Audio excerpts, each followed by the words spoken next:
তেখেতসকলে ভাবিছে কিবা চিনেমা বুলি কংগ্ৰেছে কিবা বি গ্ৰেড চিনেমা এইটো গৌৰৱ গগৈয়ে চাই চাগে বি গ্ৰেড চিনেমাবোৰ আমিতো চোৱা নাই গ্ৰেডটো আমি বুজিও নাপাওঁ A grade B grade C grade চ' এইটো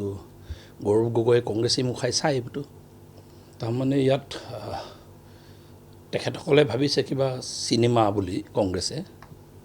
কিবা বি গ্ৰেড চিনেমা এইটো গৌৰৱ গগৈয়ে চাই চাগে বি গ্ৰেড চিনেমাবোৰ আমিতো চোৱা নাই গ্ৰেডটো আমি বুজিও নাপাওঁ A grade B grade C grade চ' এইটো গৌৰৱ গগৈয়ে কংগ্ৰেছে মুখাই চাই এইটো চ' মই ভাবোঁ যে গোটেই বিষয়টো এটা ছিৰিয়াছ বিষয় কিয়নো আমি যেতিয়া চাই থাকোঁ এতিয়া ৰাজনীতিত 30-40 বছৰ হ'ব আৰু কোনজন সাংসদৰ ঘৰ পৰিবাৰে পাকিস্তান ISIৰ লগত লিংক থকা সংস্থাৰ লগত কাম কৰা আমি কাক শুনিছোঁ আগতে বিশেষকৈ অসমৰ আমিতো কাকো শুনা নাই আৰু ভাৰতবৰ্ষৰো কোনোবা সাংসদৰ ঘৈণীয়েৰে পাকিস্তান ISI এজেণ্টৰ লগত কানেকশ্যন থকা কোনো সংস্থাৰ লগত কাম কাজ কৰা আমি শুনা নাই আজিলৈকে 1 নম্বৰ 2 নম্বৰ কথা কোনজন সাংসদে এটা বিদেশ ভ্ৰমণ যায় লুকাই চুৰ কৰি যোৱা কোনজন সাংসদ দেখিছে ক'ৰবাত বিদেশ ভ্ৰমণ গৈছে এতিয়া আমাৰ সাংসদসকলে যেতিয়া বিদেশ ভ্ৰমণ যায় জাৰ্মানী যেতিয়া যায় আপডেট দিয়ে জাপান যেতিয়া যায় আপডেট দিয়ে আমেৰিকা যেতিয়া যায় আপডেট দিয়ে ডেইলি আপডেট দিয়ে আৰু গৌৰৱ গগৈ মই লগ খাইছোঁ ক'ৰবাত ইয়াৰ নামঘৰত সেৱা ল'লেও আপডেট দিয়ে মছজিদত ক'ৰবাত সেৱা লৈছে তাতো আপডেট দিয়ে কোনোবা মোল্লাক লগ ধৰিছে তাতো আপডেট দিয়ে কিন্তু পাকিস্তানত যে যোৱা সময়খিনিৰ কোনো আপডেট নাই চাবলৈ গ'লে লুকাই চুৰ কৰি এনেকৈ পাকিস্তানলৈ ভ্ৰমণ কৰিব যোৱা সাংসদ কেইটা আছে অসমৰ চ' গোটেই বিষয়বোৰ চাবলৈ গ'লে অলপ অস্বাভাৱিক গোটেই ঘটনাটো আৰু এতিয়া যিটো ডিপ ষ্টেট বুলি কয় আমেৰিকাৰ ডিপ ষ্টেট জৰ্জ ছৰছ বিশেষকৈ গোটেই সাউথ ইষ্ট এছিয়া বা এছিয়ান যিখিনি কাণ্ট্ৰিজ আছে বা সাউথ আমেৰিকান নেশ্যনবোৰত যিটো এটা অৰাজকতা এটা সৃষ্টি কৰি যে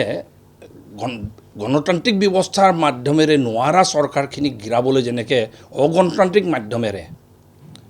আন্দোলন দেখাই গিৰোৱা যোনটো নাটক আপোনালোকে যদি চায় শ্ৰীলংকাত হ'ল বাংলাদেশত হ'ল নেপালত হৈছে ভাৰতবৰ্ষতো যে অহৰহ প্ৰচেষ্টা এটা আগৰ পৰা নাই এইটো নহয় আপোনালোকে সেই সময়ত দেখিছে গোটেই দিল্লীক কেন্দ্ৰ কৰি নৰ্থ ইষ্টক কেন্দ্ৰ কৰি এটা সময়ত এটা এনেকুৱা কা আন্দোলনৰ পাছত আপোনাৰ দিল্লীত যিটো পৰিস্থিতি হৈছে দিল্লীক ঘেৰাও কৰি তাৰপাছত যে ইয়াত যে চিকেন নেকটোক 2 লাখ 3 লাখ মুছলমানে লগ খাই এইটো কাটি দি উত্তৰ পূৰ্বাঞ্চলক ভাৰতৰ পৰা পৃথক কৰি দিয়াৰ শ্লোগান আপোনালোকে দেখিছে সেই সময়ত কাশ্মীৰক ভাৰতৰ পৰা পৃথক কৰাৰ শ্লোগান আপোনালোকে দেখিছে আৰু এই গোটেই কাৰবাৰটোত চাবলৈ গ'লে গোটেই আপোনাৰ ৰাহুল গান্ধীৰ পৰা আৰম্ভ কৰি গৌৰৱ গগৈৰ পৰা আৰম্ভ কৰি গোটেই এটা নেক্সাছ জড়িত আৰু বিশেষকৈ উদ্বেগজনক বিষয়টো কি পাকিস্তানৰ যিটো এজেণ্ডা আছে এক প্ৰকাৰ চাবলৈ গ'লে আফটাৰ কাশ্মীৰ আপোনালোকে যদি সংখ্যা চাই আফটাৰ কাশ্মীৰ হায়েষ্ট মুছলিম পপুলেশ্যন যদি আছে পাৰ্চেণ্টেজ ৱাইজ অসমতে আছে চ' অসমখন তাৰ ওপৰতে এটা এতিয়া যিহেতু জেহাদী শক্তিৰ দ্বাৰা আপুনি চাবলৈ গ'লে যোনটো এক্সট্ৰিমিষ্ট যিখিনি আপোনাৰ জেহাদী শক্তি আছে সেই শক্তিৰ দ্বাৰা বাংলাদেশ এতিয়া নিয়ন্ত্ৰণ হোৱা আৰম্ভ হৈছে ISI এতিয়া বাংলাদেশত খোপনি পোতা আৰম্ভ কৰিছে এতিয়া গোটেই কাৰবাৰটো তেখেতসকলৰ এজেণ্ডাটো হ'ল নৰ্থ ইষ্টক যদি ডিষ্টেবিলাইজ কৰিব লাগে উত্তৰ পূৰ্বাঞ্চলক যদি ভাৰতৰ পৰা পৃথক কৰিব লাগে অসমখনক দখল কৰিব লাগিব আৰু অসমখনক দখল কৰাৰ কাৰণে যিটো এটা পৰিকল্পনা দীঘলীয়া পৰিকল্পনা আছে আপোনালোকে চাব আৰু সেই পৰিকল্পনাৰ ভিতৰত সেই বদৰুদ্দিন আজমলতো আছিলে কিন্তু পাছত অসমৰ বাংলাদেশ মূলৰ মিয়া মুছলমানে যেতিয়া দেখিলে যে বদৰুদ্দিনৰ দ্বাৰা দাড়ি থকা মানুহৰ দ্বাৰা মোল্লাৰ দ্বাৰা নোৱাৰি তেখেতসকলে বিজেপি চৰকাৰ অহাৰ পাছত বিশেষকৈ ডক্টৰ হিমন্ত বিশ্ব শৰ্মা ডাঙৰীয়া অহাৰ পাছত মুখ্যমন্ত্ৰী অহাৰ পাছত মই ভাবোঁ যে তেখেতসকলে এটা ষ্ট্ৰেটেজি সলাইছে তেখেতসকলক খিলঞ্জীয়া চেহেৰা সন্মুখত দৰকাৰ এতিয়া আৰু সেই খিলঞ্জীয়া চেহেৰাটো হ'ল গৌৰৱ গগৈ জাতীয় চেহেৰা সেই খিলঞ্জীয়া চেহেৰা হ'ল অখিল গগৈ জাতীয় চেহেৰা সেই খিলঞ্জীয়া চেহেৰা হ'ল লুৰিণজ্যোতি গগৈ জাতীয় চেহেৰা আৰু সেই খিলঞ্জীয়া চেহেৰাৰ সন্মুখত ৰাখি যিটো এজেণ্ডা আছে জিহাদী এলিমেণ্টৰ যিটো এজেণ্ডা আছে মোল্লাসকলৰ যিটো এজেণ্ডা আছে যিটো আপোনাৰ বাংলাদেশী মূলৰ মিয়াসকলৰ যোনটো এজেণ্ডা আছে এক্সপানশ্যনিষ্ট যোনটো এজেণ্ডা আছে, ইছলামিক ৰাষ্ট্ৰ কৰাৰ যিটো এজেণ্ডা আছে, মই ভাবোঁ যে সেই এজেণ্ডাৰ ভিতৰত পাকিস্তানৰ পৰা গোটেই যিটো বস্তু নিয়ন্ত্ৰণ হৈ আছে, সেই নিয়ন্ত্ৰণৰ গোটেই ষড়যন্ত্ৰটোত ক'ৰবাত নহ'লে ক'ৰবাত এই আপোনাৰ ISI যিটো খেল খেলি আছে, সেই খেলটোত গৌৰৱ গগৈ জড়িত। নাই, এতিয়া সেইটো কথা লুৰিণ আৰু অখিলে গম নাপাবও পাৰে, কিন্তু মই ভাবোঁ যে মই এটা কথা বুজি পোৱা নাই, সাংসদ গুৰুত্ব দিয়া সাংসদক। আৰে পৃথিৱীত 190টাতকৈ অধিক দেশ আছে, সেই 190টাতকৈ অধিক দেশৰ ভিতৰত গৌৰৱ গগৈক পাকিস্তান এম্বেচিহে পালে না সদায়, য'ত যুৱসকলক কোচিং দিবলৈ লৈ যোৱা, ইণ্টাৰেকশ্যন কৰিবলৈ লৈ যোৱা, সেই পাকিস্তান এম্বেচিকহে পালে নেকি অকল? আমেৰিকান এম্বেচিত কিয় নকৰিলে? জাপান এম্বেচিত কিয় নকৰিলে? জাৰ্মান এম্বেচিত কিয় নকৰিলে? ৰাছিয়ান এম্বেচিত কিয় নকৰিলে? অষ্ট্ৰেলিয়ান এম্বেচিত কিয় কৰা নাই? পাকিস্তান এম্বেচিত কৰিব, ভ্ৰমণো পাকিস্তানত কৰিব, ঘৈণীৰে আকৌ জোছ চৰচৰ পৰা আৰম্ভ কৰি পাকিস্তান ISI এজেণ্টৰ গোটেই এজেণ্টৰ লগত লিংক থকা সংস্থাৰ লগত ঘৈণীৰো কাম কৰিব তাত। তাৰপাছত মই এটা কথা বুজি পোৱা নাই, মই সঁচাকৈ চাবলৈ গ'লে তৰুণ গগৈ ডাঙৰীয়া মুখ্যমন্ত্ৰী থাকোঁতে ময়ো MLA আছিলোঁ, তেখেতে যেনেকৈ বুঢ়া আঙুলি দেখায়, হু ইজ বদৰুদ্দিন বুলি কৈছিলে, এই মোল্লা, এই দাৰিয়া, এই মৌলবাদীসকলক বুঢ়া আঙুলি দেখাই যেনেকৈ ষ্টেণ্ড দিছিলে, আমি উজনি অসমৰ মানুহে ভাল পাইছিলোঁ। এইজনেই মানুহ বাংলাদেশী মিয়াক বুঢ়া আঙুলি দেখাব পৰা মানুহ বুলি, বাংলাদেশী মিয়াৰ ত্ৰাণকৰ্তাক বুঢ়া আঙুলি দেখাব পৰা মানুহ এইজনেই বুলি ভাবিছিলোঁ। সেইজন তৰুণ গগৈৰ পুতেকে ইমান মিয়া পিটি আমাৰ গা ভেজভেজে যায় উজনি অসমৰ মানুহৰ। যেতিয়া গৌৰৱ গগৈহঁতে কয়, ৰাহুল গান্ধীয়ে যেতিয়া আহি ইয়াত কয় যে যিসকল মানুহ এভেকশ্যন হৈছে ফৰেষ্টত থকা, ট্ৰাইবেল বেল্ট এণ্ড ব্লকত থকা যিসকল মানুহ এভেকশ্যন হৈছে, কাজিৰঙাত যিসকল মানুহ এভেকশ্যন হৈছে, বটদ্ৰৱা থানৰ পৰা যিসকল মানুহ এভেকশ্যন হৈছে, বৰপেটা সত্ৰৰ মাটি দখল কৰা মানুহ যিসকল এভেকশ্যন হৈছে, সেই এভেকশ্যন হোৱা মানুহক পুনৰ সেই মাটিতেই মাটি ঘূৰাই দিম, পুনৰ ঘৰ বনাই দিম আৰু পুনৰ ফেচিলিটি দিম বুলি যেতিয়া কয়, আমি ভাবোঁ তাতকৈ আৰু অসম বিৰোধী আৰু ভাৰত বিৰোধী মই ভাবোঁ ষ্টেটমেণ্ট কাৰো হ'ব নোৱাৰে। আৰু এনেকৈ অসম বিৰোধী ভাৰত বিৰোধী অৱস্থানৰ পৰা চাবলৈ গ'লে, আৰু মই এটা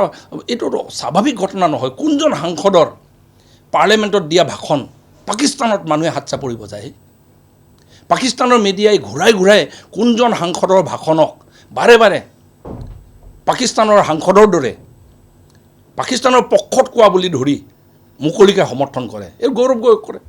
তো এইবোৰ মই ভাবোঁ যে মই বেছি দিন হোৱা নাই ৰাজনীতি, চাবলৈ গ'লে 30-40 বছৰ হৈছে, কিন্তু এই 30-40 বছৰ মই দেখিছোঁ এইটো খুব স্বাভাৱিক ঘটনা নহয়, অস্বাভাৱিক ঘটনা। আৰু ইয়াত কিবা এটা খুব ডাঙৰ ষড়যন্ত্ৰ লুকাই আছে, যিটো ষড়যন্ত্ৰ আমি সদায় ফটককৈ নৰ্মেলি দেখি নাপাওঁ, যিটো ষড়যন্ত্ৰ একেবাৰে আমেৰিকাৰ পৰা নিয়ন্ত্ৰিত হয়, যিটো ষড়যন্ত্ৰ ISI কৰে। সেইকাৰণে মই ভাবোঁ যে ছিৰিয়াছ এটা ইনভেষ্টিগেশ্যনৰ প্ৰয়োজন বুলি মুখ্যমন্ত্ৰীয়ে গোটেই বিষয়টোত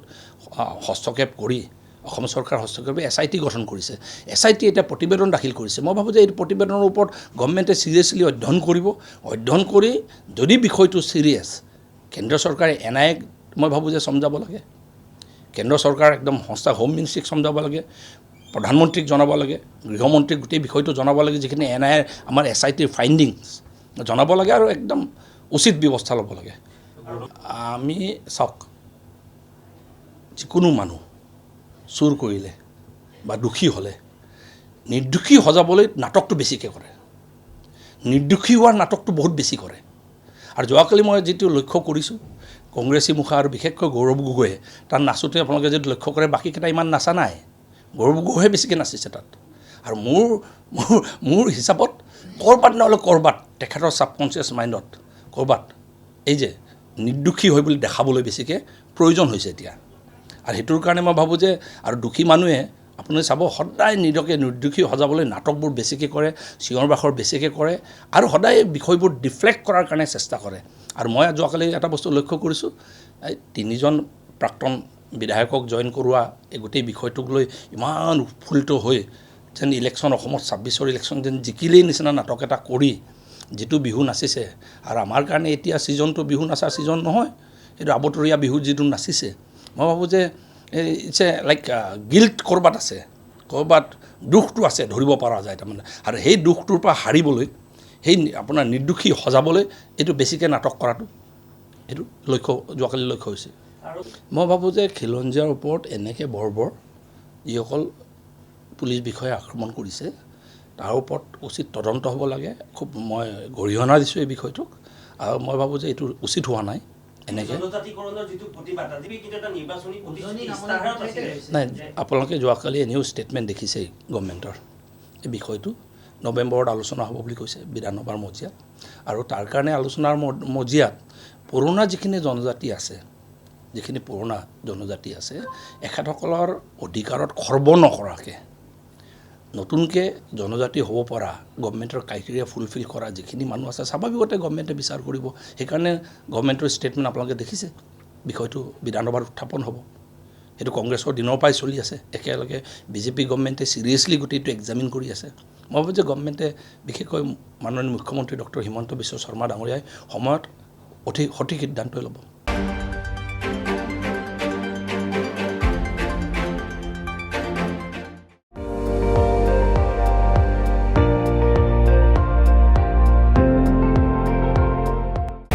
আপুনি চাই আছে ND24